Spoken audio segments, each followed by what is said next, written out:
make my day, Mr. Trillanes! Sabihan mo! Sige ka lang dyan ng ICC. Sige!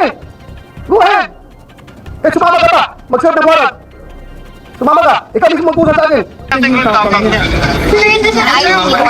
Yes, ICC warrant. Nandito lang naman ako dahil sinabi niya, ni-request niya na samahan ko yung pag-aresto. Nandito ako may aresto. So ito na nga mga idol, Bato de la Rosa. Ayan, ang tapang-tapang noong una. Hinaman pa si dating Senador Trillanes na make my day.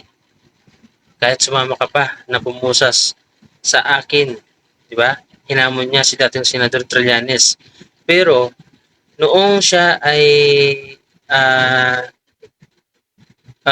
hinahian na, hinanina na ng inihain na sa kanya yung arrest warrant galing sa ICC.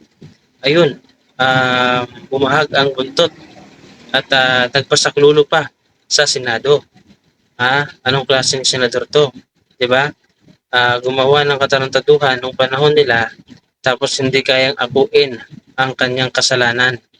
O 'di ba? Mas mabuti-buti pa si Duterte na nandun sa dahig na sinabi noon na siya lamang ang dapat na sisihin sa lahat ng mga nangyari noong panahon niya.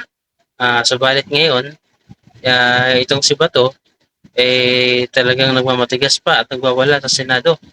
O di ba? Hinamon mo si dating Senador Trillanes. Ngayon, ikaw ay nagpapakampi sa mga kapwa mo senador na maka Duterte. Yan.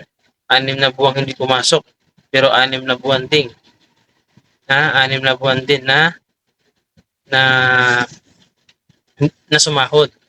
Diba? Kung makikita ninyo sa video mga idol, ayan makikita ninyo na talagang takot na takot si Bato de la Rosa at nandun na sa punto na halos madapa na nga sa kakatakbo dahil sa pag-iwas sa mga NBI na sa puntong yan ay gusto siyang arestuhin.